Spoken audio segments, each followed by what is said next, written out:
ये दिल्ली को दहलाने की साजिश कितनी भारी पड़ेगी, इस बात का अंदाजा शायद जरा सा भी ना तो पाक को था और ना ही उसे पनाह देने वाले आतंकियों को। लेकिन अब इस बात को लेकर के पूरी स्थिति भारत ने उसको दिखा दी है। वह आईना दिखा दिया है कि आखिरकार जब आग को छेड़ा जाता है तो क्या होता है। भारत ने अब तक ऑपरेशन सिंदूर 2.0 को जो ठंडे बस्ते में डाल रखा था, इसके साथ ही उसे पूरी तरीके से सेना की तरफ से हरी झंडी और भारतीय सेना के साथ साथ इंडियन एयरफोर्स और भारत की नेवी को फ्री हैंड दे दिया गया है। इसके साथ ही अब भारत की तीनों सेनाओं के कोऑर्डिनेशन के साथ अब तक के सबसे बड़े मिशन को एग्रीमेंट और इससे इंप्लीमेंटेशन शुरू कर दिया गया है। भारत ने अपने सबसे बड़े कदम को उठाना शुरू कर दिया है और हाल यह बन चुका है कि अब भारत की सेना न सिर्फ पीओके की तरफ आगे बढ़ चुकी है, बल्कि पीओके में पाक के मौजूद ठिकानों को भी ध्वस्त कर रही है। इस वक्त जो खबर सामने आ रही है, वह खबर न सिर्फ पाक को चौंका रही है, बल्कि पूरी दुनिया के लिए सनसनीखेज खबर बन चुकी है। अमेरिका के व्हाइट हाउस से लेकर के ट्रंप की कुर्सी तक इस बात की भनक पहुंच चुकी है और अब पूरी दुनिया की नजरें भारत की सैन्य गतिविधियों, भारत की सामरिक शक्ति के सबसे ताकतवर एक्शन पर टिक चुकी है। हाल ही बच चुका है कि भारतीय सेना के कोऑर्डिनेशन के साथ ही इस वक्त सबसे अहम 13 ठिकानों को ध्वस्त किया गया है और ये 13 ठिकाने कुछ और नहीं बल्कि इन्हीं आतंकियों के पनाहगार के वो स्थायी अड्डे थे जहां से इन्हें ऑपरेट किया जा रहा है।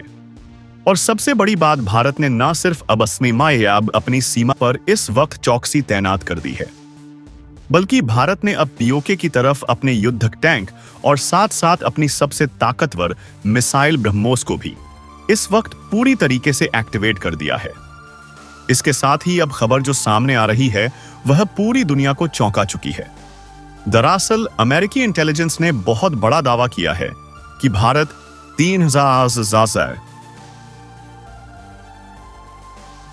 सेना लगभग पीओके में इस वक्त कई किलोमीटर अंदर तक एंटर कर चुकी है और सैटेलाइट इमेज से दावा किया जा रहा है कि भारत की सेना के साथ इस वक्त भारी मात्रा में आर्टिलरी टैंक और साथ साथ कई मिसाइल के जखीरे शामिल हैं। और इस वक्त इस पूरे घटनाक्रम को लेकर के इसके पूरी दुनिया सन्न रह चुकी है, क्योंकि भारत का यह सबसे बड़ा और अहम पलटवार अचानक हुआ है।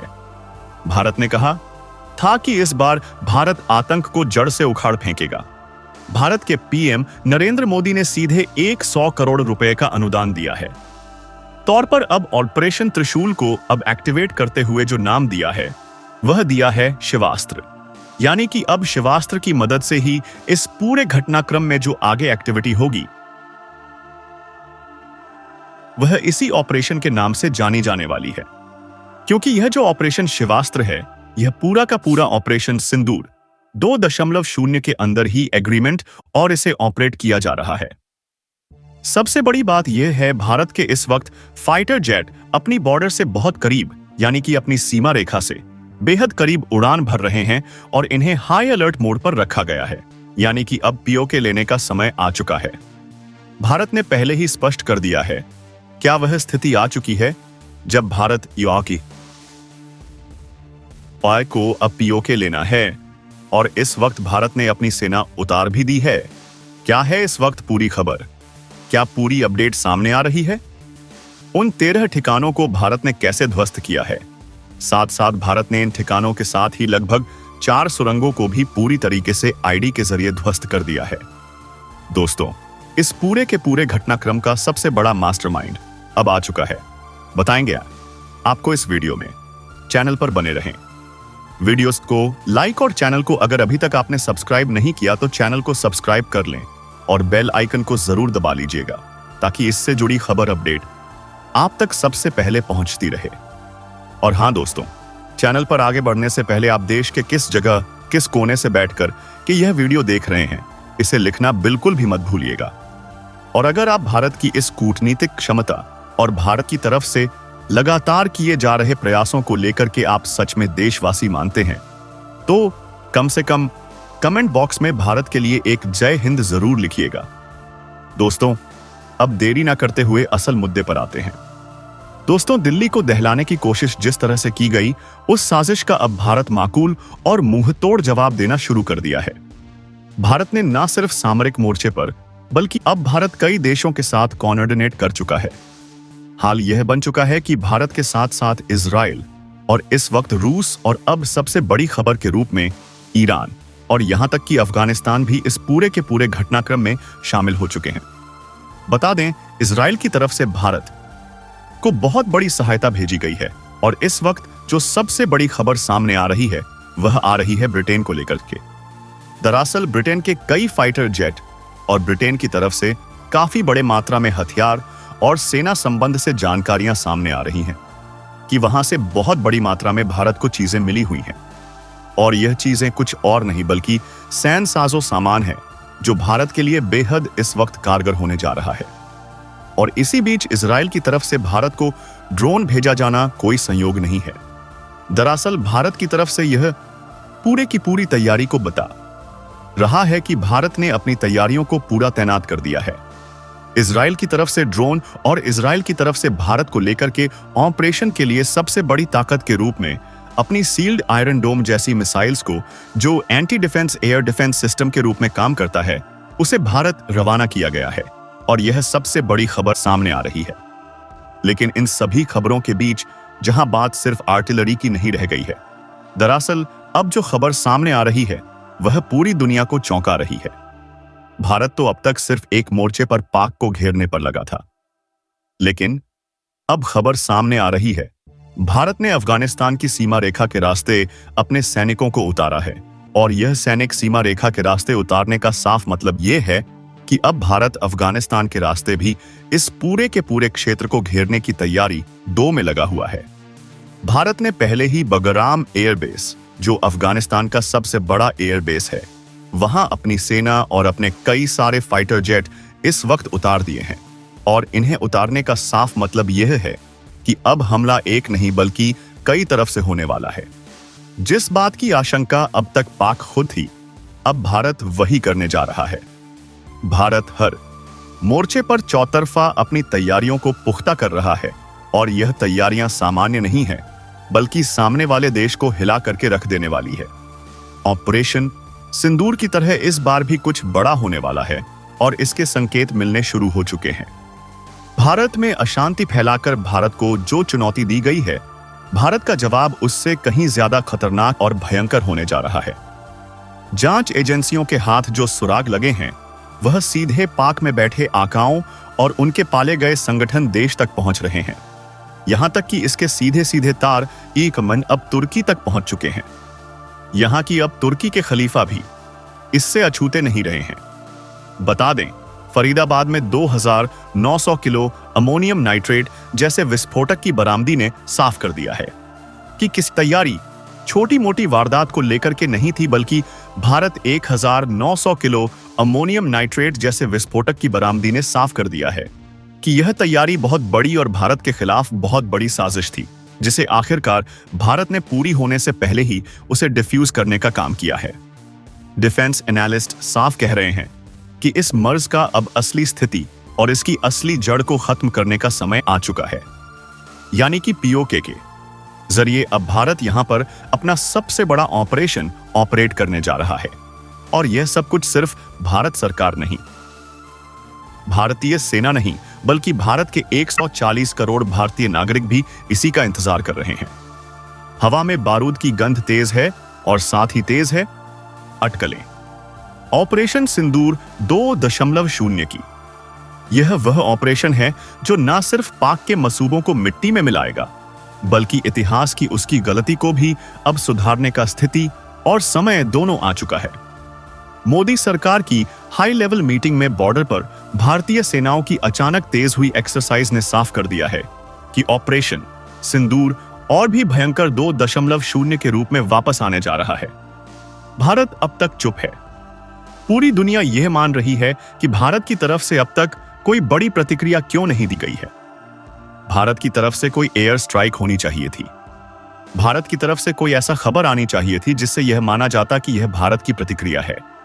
लेकिन अब तक भारत ने इतनी बड़ी कोई प्रतिक्रिया नहीं दी है और इसी वजह से दुनिया भर की नजरें भारत पर टिकी हुई हैं। खुद की दुनिया यह मान चुकी है कि भारत की जिस तरह से तैयारियां आगे बढ़ रही हैं, इसका साफ मतलब यह है कि इस बार जड़ से खत्म करने की तैयारी बन रही है। इस नासूर को उखाड़ फेंकने की तैयारी बन रही है।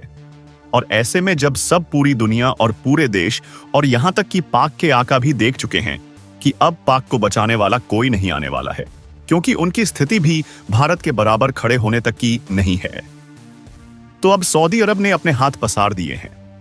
सऊदी अरब ने साफ कर दिया है कि पाक की तरफ से जो भी भारत में इस पूरे घटनाक्रम को अंजाम दिया गया है, उसमें सऊदी अरब का कोई भी हाथ नहीं है।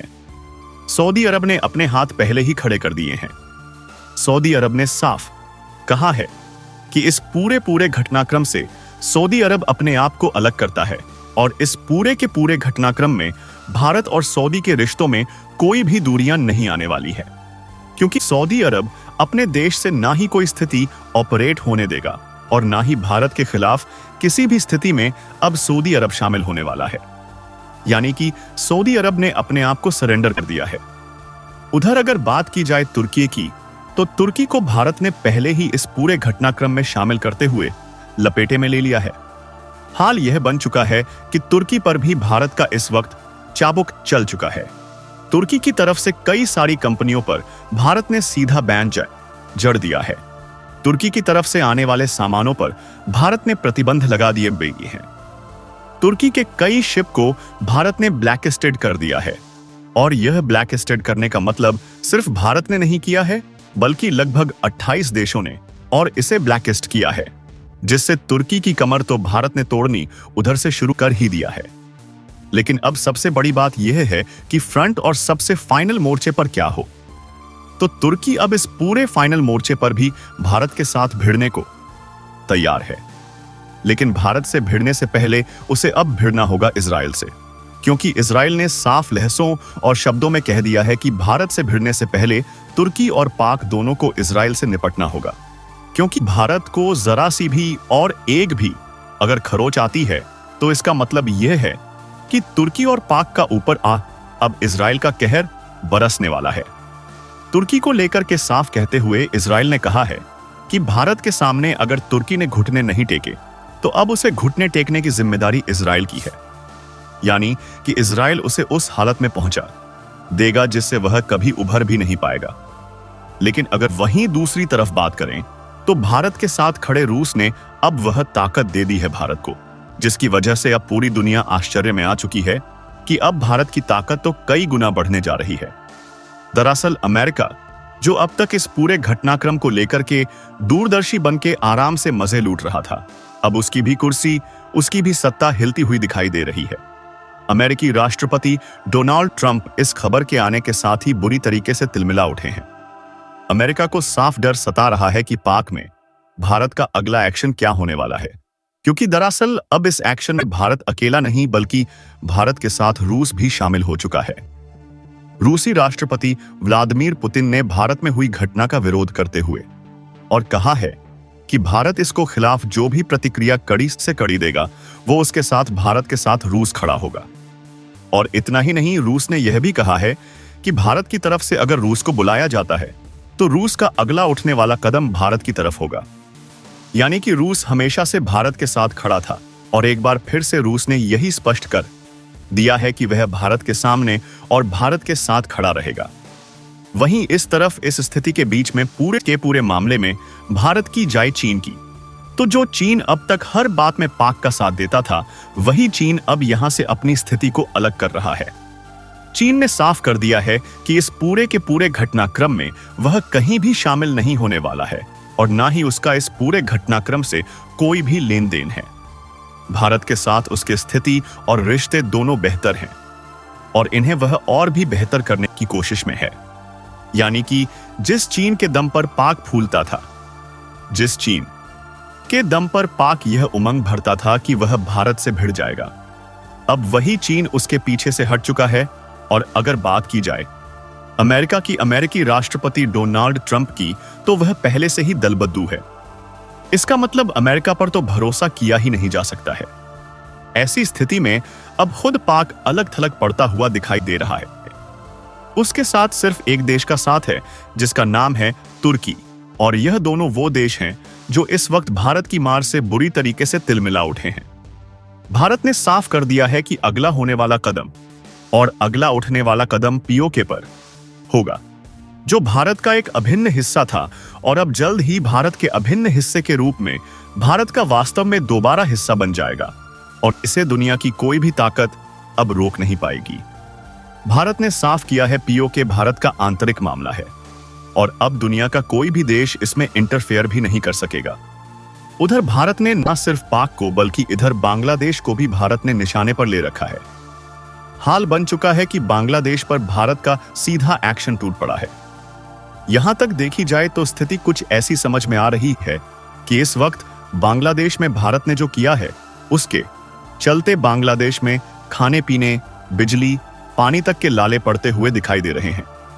जो बांग्लादेश अब तक पाक को सपोर्ट कर रहा था, अब एक बार फिर से वही बांग्लादेश भारत के सामने गिड़गिड़ाने को मजबूर हो उठा है। यानी कि भारत ने बिना जंग लड़े उससे पहले ही अपने एक ऐसे स्थिति को ला करके दुश्मन को खड़ा कर दिया है जहां पर उसका साथ देने वाला पहले से ही अब कोई नहीं बचा है। अब देखना यह है कि भारत का अगला सबसे बड़ा कदम क्या होने वाला है। पीओके पर भारत अपनी स्थिति को और भी ज्यादा मजबूत करने की तैयारी कर रहा है। दोस्तों, दिल्ली को दहलाने वाली उस साजिश के बाद भारत जिस तरह अपनी रणनीति को एक एक कदम आगे बढ़ा रहा है, उसका असर अब पूरी दुनिया में महसूस होने लगा है। क्योंकि भारत ने स्पष्ट कर दिया है कि यह सिर्फ एक आतंकी हमला नहीं था, बल्कि यह भारत की संप्रभुता को चुनौती देने की एक संगठित, बहुस्तरीय और बहुदिशात्मक कोशिश थी, जिसका जवाब अब भारत उसी भाषा में देगा जिसे दुश्मन अच्छी तरह समझता है। दिल्ली की सड़कों पर धमाके के बाद जो मंजर था वह अकेली घटना नहीं थी, बल्कि आने वाले और भी बड़े हमलों का संकेत था, जिसे भारत की एजेंसियों ने समय रहते पकड़ लिया। और फिर शुरू हुआ वह सिलसिला जिसने पाकिस्तान, तुर्की और कई अन्य देशों की नींद उड़ा दी। भारत ने अपनी तीनों सेनाओं को एक साथ ऑपरेशन मोड में डाल दिया। एयरफोर्स ने नॉर्दर्न सेक्टर में अपने फ्लट को हवा में तैनात किया। आर्मी ने पीओके की सूखों पर अपनी टुकड़ियों को आगे बढ़ाया और नौसेना ने अरब सागर से कराची हार्बर तक अपनी पनडुब्बियों को चुपचाप तैनात कर दिया, ताकि पाकिस्तान को यह पता ही ना चले कि भारत किस दिशा से कब और कैसे हमला बोलने वाला है। भारत की इंटेलिजेंस की रिपोर्ट साफ बताती है कि पाकिस्तान ने पिछले 6 महीनों में ऐसे 17 ठिकाने सक्रिय किए थे जहां से भारत पर बड़े स्तर के ऑपरेशन चलाने की तैयारी थी। यह ठिकाने सिर्फ आतंकी ट्रेनिंग कैंप नहीं थे, बल्कि electronic interference unit, drone hanger, command and control centre और डिजिटल स्लीपर नेटवर्क के एक्टिवेशन पॉइंट्स भी थे, जिनके जरिए भारत में दंगे, अस्थिरता, साइबर अटैक और डिजिटल चोरी की घटनाएं एक साथ कराई जानी थी। रॉ और आईबी की जॉइंट यूनिट ने जब इन ठिकानों का पूरा ब्लूप्रिंट तैयार किया तो साफ हुआ कि पाकिस्तान अकेला इस ऑपरेशन को प्लान नहीं कर रहा था, बल्कि उसके पीछे कुछ ऐसे देश भी शामिल थे जो सीधे मुकाबले में भारत का सामना नहीं कर सकते थे, लेकिन भारत को भीतर से कमजोर करने की कोशिश कर रहे थे। भारत ने भी एक एक चेहरे की पहचान कर ली और फिर शुरू हुआ वह मिशन जिसके बारे में अभी आधिकारिक तौर पर कोई घोषणा नहीं हुई, लेकिन पाकिस्तान की सीमा पर जो हलचल है वह बता रही है कि कहानी अब बहुत आगे निकल चुकी है। भारत के आर्टिलरी यूनिट्स ने नॉर्दर्न सेक्टर में हाई एंगल शेलिंग शुरू कर दी है, और इतनी सटीकता से कि पाकिस्तान के बंकरों में बैठे आतंकी पता भी नहीं कर पा रहे हैं कि हमला कहां से हो रहा है। उपग्रहों की मदद से तैयार किए गए मैप के आधार पर भारत ने पीओके में 23 किलोमीटर अंदर तक एक विशेष टुकड़ी भेजी, जो सिर्फ 17 मिनट दुश्मन के पहले ठिकाने को ध्वस्त करके वापस लौट आई। यह ऑपरेशन इतना गोपनीय था, पाकिस्तान की सेना को घटना का पता 45 मिनट बाद लगा, जब उनके ड्रोन ने उस इलाके में सिर्फ राख फैली देखी। इसके साथ ही भारत ने अब अपोबाई अपने सबसे उन्नत हथियारों को एक्टिव मोड में डाल दिया है। ब्रह्मोस के लॉन्चर लद्दाख, राजौरी, पुंछ और जम्मू में ऐसे तैनात किए गए हैं कि वह पीओके के किसी भी कोने को सिर्फ 45 सेकंड में लक्ष्य बना सकते हैं। पाकिस्तान में खलबली तब मच गई जब अमेरिकी इंटेलिजेंस की एक इन डेप्थ रिपोर्ट में यह सामने आया कि भारत की सेना पीओके के 3 अलग अलग इलाकों में अपनी छोटी छोटी टीम 3 भेज चुकी है। और यह टीमें सिर्फ जमीनी ऑपरेशन नहीं कर रही, बल्कि दुश्मन की डिजिटल और इलेक्ट्रॉनिक कमांड चैन को भी काट रही हैं। इसी बीच रूस ने भारत को गुप्त तरीके से अपने सबसे उन्नत जैमिंग सिस्टम की टेक्नोलॉजी मुहैया कराई, जिससे पाकिस्तान के ड्रोन और निगरानी सिस्टम लगभग 37 मिनट तक पूरी तरह ब्लाइंड हो गए। और इसी समय का फायदा उठाकर भारत ने अपने कमांडोज को पीओके के भीतर तक घुसा दिया। तुर्की, जो पाकिस्तान के साथ खड़े होने की कोशिश कर रहा था, वह भी भारत की जवाबी कार्रवाई देखकर खामोश हो गया है, क्योंकि इजराइल ने साफ कर दिया है कि भारत को छूने की कोशिश करने वाला हर देश पहले इजराइल का सामना करेगा और इजराइल किसी भी मोर्चे पर पीछे हटने वाला नहीं है। इस बार भारत ने अपनी कूटनीति को उतना ही मजबूत बनाया है जितना अपनी सेना को ब्रिटेन, फ्रांस और जापान ने भारत को बैक चैनल सपोर्ट दिया है। और सऊदी अरब, जिसने पहले पाकिस्तान को $1 बिलियन की मदद दी थी, उसने साफ शब्दों में कहा है कि भारत के खिलाफ किसी भी प्लेटफॉर्म पर पाकिस्तान को सपोर्ट करने का सवाल ही नहीं उठता। यानी पाकिस्तान अब पूरी तरह अकेला पड़ चुका है। चीन, जो हमेशा पाकिस्तान का संरक्षक बना रहता है, उसने भी इस बार अपने हाथ खड़े कर दिए हैं, क्योंकि वह जानता है कि भारत के साथ सीधा टकराव उसके लिए आर्थिक और सामरिक दोनों स्तर पर भारी पड़ेगा। भारत ने अब पीओके में सिर्फ सैन्य ऑपरेशन नहीं, बल्कि एक बहुस्तरीय घेराबंदी शुरू कर दी है। पाकिस्तान की सप्लाई लाइनें कट चुकी हैं, उनके बंकरों में पानी की कमी शुरू हो गई है, और सबसे बड़ा झटका उन्हें तब लगा जब भारतीय साइबर यूनिट ने पाकिस्तान की आर्मी नेटवर्क की 3 मुख्य लाइनें ठप कर दी। इस बीच भारतीय वायुसेना ने नो फ्लाई डार्क जोन घोषित कर दिया है, जिसमें पाकिस्तान का कोई भी विमान घुसता है तो तुरंत लॉक ऑन हो जाता है। भारत ने पहले ही चेतावनी दे दी है कि पीओके भारत का आंतरिक मामला है और इसमें किसी तीसरे देश के हस्तक्षेप की कोई गुंजाइश नहीं है। अब हालात यह हैं कि पाकिस्तान की जनता भी अपने ही नेताओं के खिलाफ उठ खड़ी हुई है, क्योंकि उन्हें समझ आ चुका है कि भारत के साथ छेड़छाड़ की कीमत उनके देश को हर दिन भुगतनी पड़ेगी। भारत की सेना ने पीओके में कई जगह अपने झंडे भी फहरा दिए हैं, और यह सिर्फ शुरुआत है। देश की जनता चाहती है कि अब पीओके को भारत में मिलाकर ही इस कहानी का अंत हो। भारत की तैयारी सिर्फ सीमा तक सीमित नहीं, बल्कि दुश्मन की जड़ों तक पहुंच चुकी है, और आने वाले दिनों में जो कदम उठने वाला है वह इतिहास में सबसे निर्णायक कदम होगा, क्योंकि इस बार भारत ने सिर्फ बदला लेने की नहीं, बल्कि समस्या को जड़ से खत्म करने की ठान ली है। भारत की रणनीति साफ है, पहले पीओके, फिर आतंकी ढांचा, फिर अंतरराष्ट्रीय मंच पर पाकिस्तान को अलग थलग करना, और अंत में ऐसी स्थिति बना देना कि दुश्मन दोबारा भारत की तरफ देखने की हिम्मत भी ना कर सके। अब फैसला सिर्फ समय का है, और वह समय बहुत करीब आ चुका है। जिस दिन भारत आधिकारिक रूप से पीओके को मुक्त करने का ऐलान करेगा, उस दिन पूरी दुनिया एक नए सामरिक भारत को देखेगी। एक ऐसा भारत जो अपनी सुरक्षा के लिए किसी से अनुमति नहीं मांगता, बल्कि स्वयं निर्णय लेता है और उसे लागू भी करता है। यही कहानी अब आगे बढ़ने वाली है, और प्रतिशोध की लहर फैल चुकी थी। उसी लहर को असल रूप तब मिला जब प्रधानमंत्री की स्पेशल वॉर रूम में एक ऐसी गुप्त मीटिंग शुरू हुई जिसकी भनक तक मीडिया, विपक्ष या यहां तक कि बहुत से सुरक्षा सलाहकारों को भी नहीं थी। ऑपरेशन सिंदूर 2.0 अब सिर्फ एक जवाब नहीं था। यह भारत की सैन्य क्षमता, रणनीतिक सोच और आने वाले दशक की सुरक्षा नीति का टेस्ट बन चुका था। पूरे देश में इंटरनेट पर एक ही सवाल उबल रहा था, आखिर पाकिस्तान को इस बार क्या जवाब मिलेगा?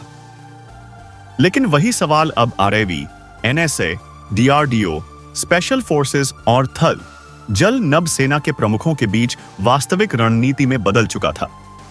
मीटिंग रूम में एक विशाल डिजिटल स्क्रीन पर पाकिस्तान के अंदर मौजूद उन 11 ठिकानों की लाइव सैटेलाइट फीड दिखाई जा रही थी, जिन पर शक था कि दिल्ली धमाके को प्लान करने वाले आतंकी वहीं बैठे थे।